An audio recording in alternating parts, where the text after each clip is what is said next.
Saya tanya kan, saya ngeliat Instagramnya PI Purwakarta ngucapin selamat nyepi. Astagfirullahaladzim. Ini masih ada postingannya. Astagfirullah. PI Purwakarta. Saya tanya, kenapa antum ngucapin selamat hari raya nyepi? Apa urgensinya PI mengucapkan itu? Nggak dijawab, Bung Saya Alfian. Alfian Tanjung ikutan di PII tahun 1982. Saya ikut pengkaderan dasar tahun 1984. Saya mengikuti pendidikan kader tengah, dulu namanya mental training, sekarang intermediate training tahun 1986. Saya mengikuti pengkaderan tingkat pucuk, tingkat advance itu tahun 1988. Selamat Harba ke-77. PII bangkit, PII Allahu Akbar, dan Allahu Akbar. PII akan kembali berjaya. Assalamualaikum warahmatullahi wabarakatuh. Waalaikumsalam warahmatullahi wabarakatuh. Alhamdulillahirabbil alamin. Pemirsa, kita jumpa di ruang tayang dibacain berita. Berseliweran ragam macam berita, tapi channel yang satu ini akan memberikan inspirasi dan perspektif alternatif untuk berita-berita tersebut. Bung kameramen, disilahkan. Ya, Bung Alfian, terima kasih. Alhamdulillah, tanggal 4 Mei 2024 adalah Hari Bangkit Nasional Pelajar Islam Indonesia ke-77. Nah, mungkin di sesi awal ini saya bacakan dulu tagline-nya pada Harba ke-77 ini. Semangat kolaborasi membangun Indonesia. Nah, kita nggak tahu nih kolaborasinya masih apa nih. Mungkin kolaborasi antara yang tua dan yang muda agar basic training atau training PI terus berjalan dengan baik. Nah, Bu Alfian, untuk di awal ini bagaimana memberikan pemahaman yang mudah kepada masyarakat apa itu PI, Bung Alfian? Karena saya punya pengalaman waktu menjadi pengurus wilayah, walaupun berhenti di tengah jalan. Saya waktu itu masih di UIN tuh bersama dengan Khairul dari Aceh. Jadi teman-teman itu berinisiatif membuka PII di UIN, Bung Alfian. Banyak yang ragu karena depannya pelajar. Dianggapnya bukan untuk mahasiswa. Ini kok ngurusin SMA ada di kampus, kira-kira gitu, Bung Alfian. Akhirnya ketika mereka datang ke stand kita jelaskan bahwa semua itu pelajar. Mau dari kecil sampai gede sampai mati kita tuh pelajar. Untuk di awal ini silakan, Bung Alfian.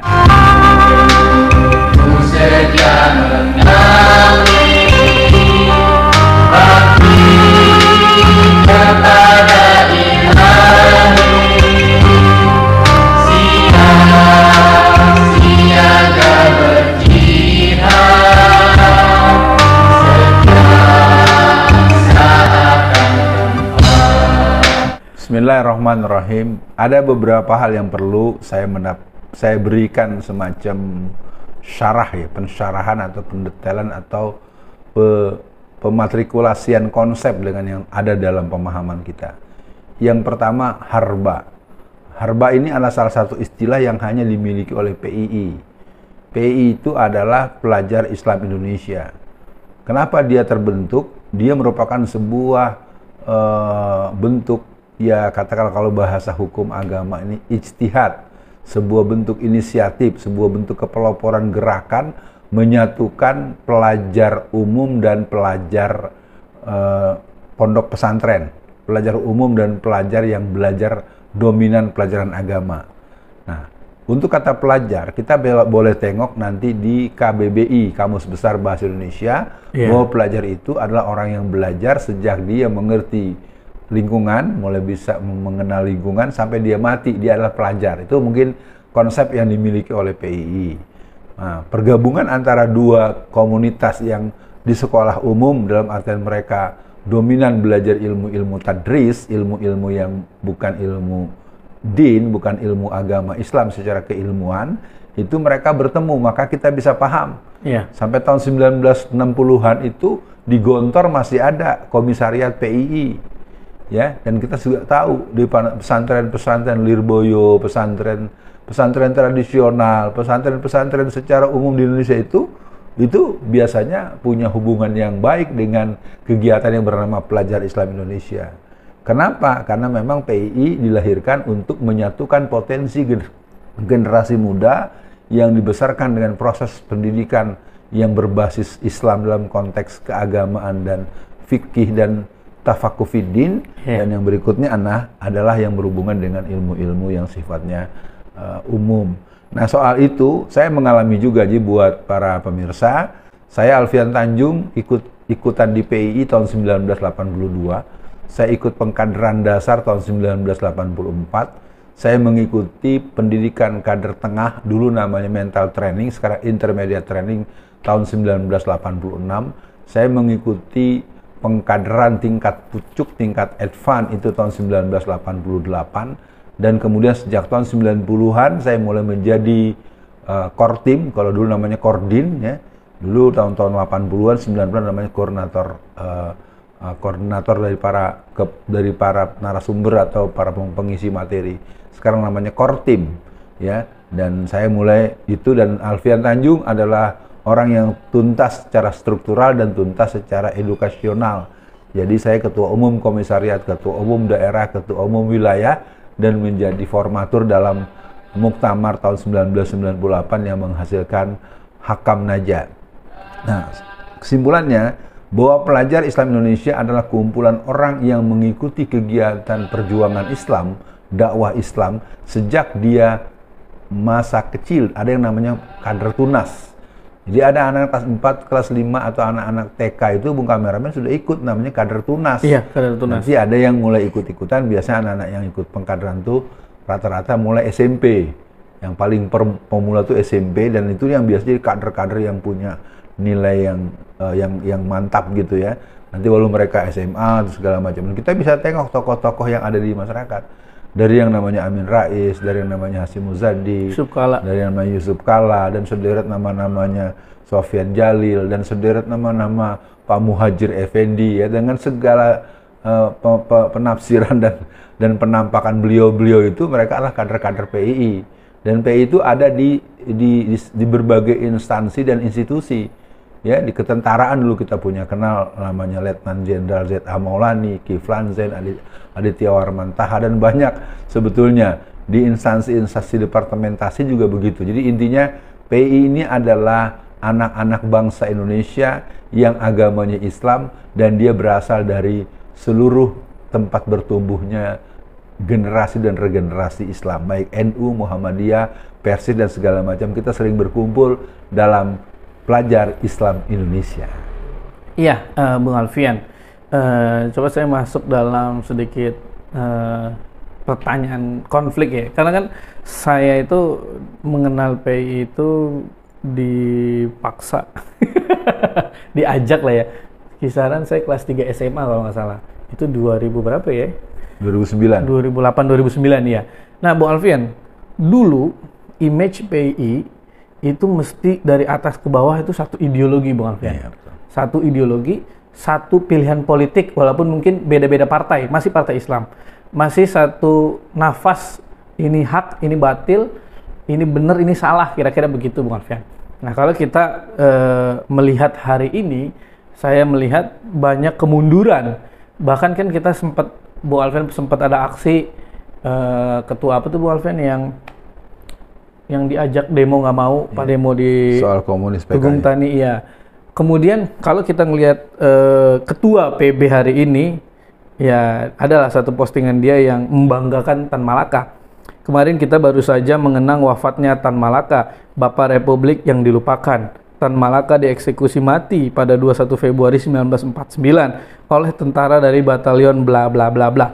Nah, ini Tan Malaka. Kemudian kalau kita lihat postingan lainnya, juga sangat gemar dengan Soekarno. Nah, ini kan nah, ini kan apakah mungkin ini hanya apa ya, casing dia di Instagram, tapi kan kalau menurut saya ketika dia memposting sesuatu itu menjadi kebanggaan untuk dia. Nggak mungkin orang memposting sesuatu yang tidak dia banggakan hal tertentu. Kira-kira begitu, Bung Alfian. Nah, hal ini terjadi karena apa, Bung Alfian? Apakah karena proses pengkaderannya tidak benar, atau pembuat trainingnya memang, atau yang mengelola trainingnya itu memang orang-orang yang tidak senafas dengan orang tua kita dulu, Bung Alfian? Silakan. Ya, yang jelas kalau dari saya sebagai orang yang dibesarkan di Menteng Raya 58, saya di sana ada kurang lebih 12 tahun saya di Menteng Raya 58 itu. Kalau yang Mungkin para pemirsa bertanya-tanya, karena sekarang Menteng Raya 58 itu di luar itu adanya warung makan sama parkiran ojol, ya kan? Nah, tapi kalau kita tarik garisnya nanti ke sana ada Menteng Raya 62 itu markas Sekretariat PP Muhammadiyah. Iya, sebelah. Jadi 58 itu adalah markasnya PII, GPI ya, GPII ya sejarahnya dulu karena dibubarkan Soekarno pada tahun 1963. Pertanyaan Bung Kameramen tentu akan kita koneksikan dengan tema yang mereka buat. Nah, dengan begini saya jadi agak perlu mewaspadai, bahkan mungkin mencurigai kenapa seorang petinggi atau pucuk pimpinan PII mengedepankan pandangan-pandangan Tan Malaka Soekarno. Kenapa tidak natsir?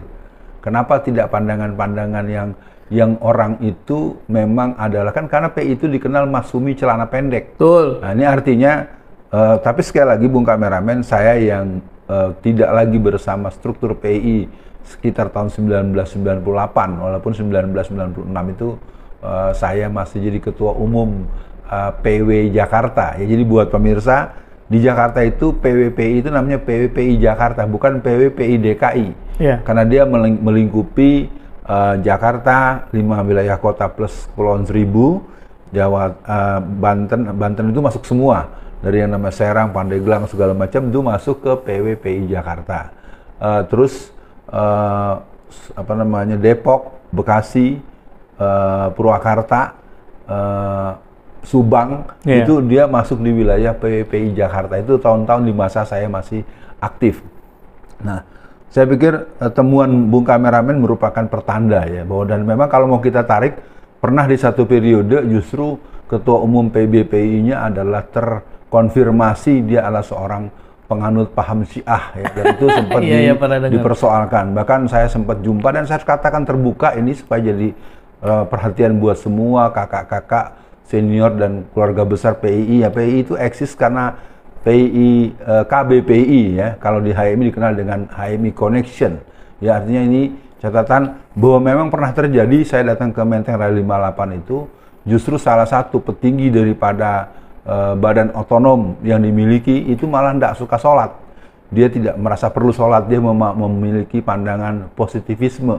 Yang penting saya ini baik, saya tidak berbuat maksiat, saya tidak berbuat yang melanggar etika sosial, tapi saya juga tidak sholat. Nah, ini terus terang, kalau sampai orang yang berada di pucuk pimpinan pengurus besar PII seperti itu, maka menurut hemat saya yang punya anak, saya yang punya cucu.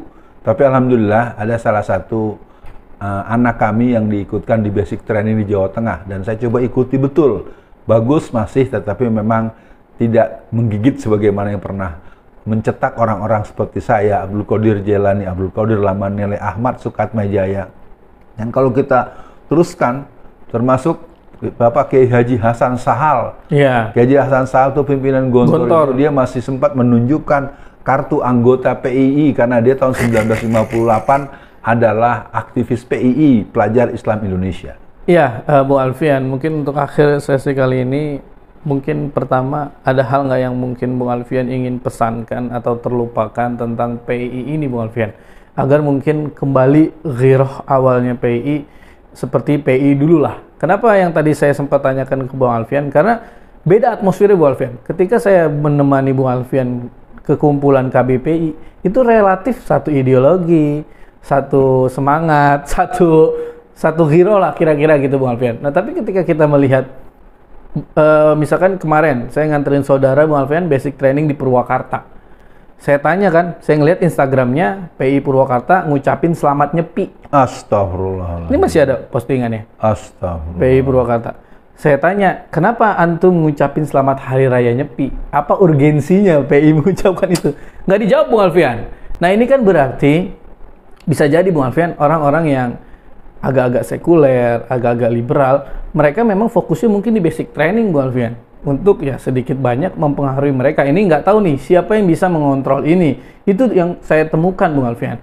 Nah, juga untuk akhir sesi kali ini, menurut saya mungkin harus ada seperti pencegahan awal, Bung Alfian, dari basic training. Mungkin misalkan KB ikut campur dalam artian menyaring siapa instruktur-instruktur yang boleh mengisi, misalkan begitu, Bung Alfian. Jangan sampai kejadian kan pernah waktu itu Budiman Sujatmiko lah dijadikan narasumber. Agus Jabo lah. Ya itu kan nggak nyambung gitu otaknya. Nah ini kan kalau semangat yang tadi Bung Alfian sampaikan, kenapa harus Tan Malaka, kenapa harus Soekarno, kenapa nggak Anton Timur, Ifti Gozali, Amin Syahri, Imam Zarkasi, kan kira-kira gitu Bung Alfian. Jadi untuk akhir sesi kali ini, apa pesan Bung Alfian untuk seluruhnya lah ya, agar PI kembali on the track Bung Alfian? Silakan closing. Ya, mudah-mudahan Bung kameramen bisa memaklumi kalau nanti Bung Alfian nambah 1-2 menit. Iya, udah 14 menit. Yang pertama, tema semangat kolaborasi membangun Indonesia patut dicurigai bahwa dia tidak berkolaborasi untuk tatbikus syariah. Saya ingin mengatakan begitu. Kalau ketua umumnya saja masih mengedepankan madilog dan segala macam. Madilog itu silakan dibaca sebagai sebuah wawasan khasanah, tapi itu bukan referensi utama. Referensi utama bagi orang yang membangun Indonesia dan dibesarkan di PII, dia akan tetap memahami kesempurnaan pendidikan yang berhaluan Islam. Itu sebagai sebuah pandangan, ini harus menjadi catatan keras untuk seluruh KBPI dan kader-kader PII yang masih menangkap semangat dari orang yang bernama Alfian ini. Nah, dari saya untuk membahas betapa mengenaskannya PII, tentu bukan kesalahan adik-adik pengurus gitu Bung kameramen, bukan kesalahan mereka yang sedang menggilai atau sedang mengelola atau sedang membawa, karena mereka juga mendapatkan sampah-sampah yang panjang karena memang ofensivitas dari kelompok-kelompok quarterback, dari kelompok-kelompok intelijen, kelompok-kelompok eksternal untuk melumpuhkan kekuatan pergerakan yang pernah sangat legendaris. Sebutlah misalnya di Jakarta itu pernah ada aksi membatalkan rancangan undang-undang perkawinan tahun 1973-1974. Kenapa? Karena mereka memahami bahwa RUU perkawinan itu 100% berakar dari sistem pendidikan, sistem pernikahan menurut Katolik. Jadi bagaimana yang namanya Mariyati Nasution, bagaimana yang namanya Yusuf Rahimi, bagaimana yang namanya Abdul Qadir Jailani, Gomsoni Yasin, dan seluruh para dedengkot-dengkot PI itu turun untuk melakukan penegasan izin Allah. Palunya sempat diambil, jadi mereka bisa masuk ke persidangan sedang berlangsung, palu diambil, dinyatakan rancangan undang-undang ini dibatalkan. Duk. Nah, itu keren Bung kameramen. Nah, karena saya tidak mungkin memperpanjang stressing penutupnya, yang pertama kembali ke khitah. Dulu PI itu dibentuk untuk apa? Jadi Anda yang ngurusin PI, jangan seenaknya aja numpang di Menteng cuma mau nyari beasiswa.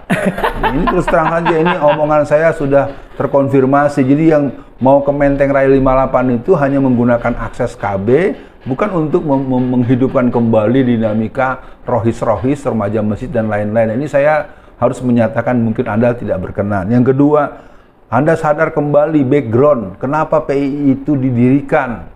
Harus dipahami, berdirinya PII itu adalah kombinasi keprihatinan orang-orang pesantren terhadap situasi politik nasional dan keprihatinan sekolah-sekolah umum yang mereka juga punya perhatian terhadap urusan kenegaraan ini. Nah, yang terakhir adalah agenda. Agenda-agenda yang boleh saya usulkan sebagai senior, sebagai alumni, sebagai orang yang pernah di PII, yang pertama adalah ke dalam. Ke dalam ini mungkin harus berani melakukan purifikasi dengan tetap menggabungkan. Jangan yang dianggap KBPI itu hanya yang kaya saja, yang pejabat saja. Ini mungkin satu fakta yang saya temukan dan saya sempat ingatkan di berbagai kesempatan. Yang kedua, yang keluar PII segeralah bertaubat untuk mengikrarkan bahwa PKI sudah dalam keadaan eksis. Kan ini sebagai catatan yang harus disoal. Memang masalah yang lain tetap kita lihat. Kita juga berhadapan dengan gempuran teknologi ya, seperti kecerdasan buatan dan berbagai gelombang yang mungkin butuh pemahaman keilmuan yang lebih mendalam, tetapi akarnya tetap sama, adinul Islam. Selamat Harba ke-77. PII bangkit, PII Allahu Akbar, dan PII akan kembali berjaya dengan anak-anak cucu-cucu yang mungkin nanti akan berinteraksi dengan saya dan teman-teman lain seperti Kak Meli Zalfitri Latif sebagai ketua di Jakarta dan kawan-kawan Jawa Barat, kawan-kawan di Sulawesi, kawan-kawan di Kalimantan. Assalamualaikum warahmatullahi wabarakatuh. Waalaikumsalam warahmatullahi wabarakatuh. Para kader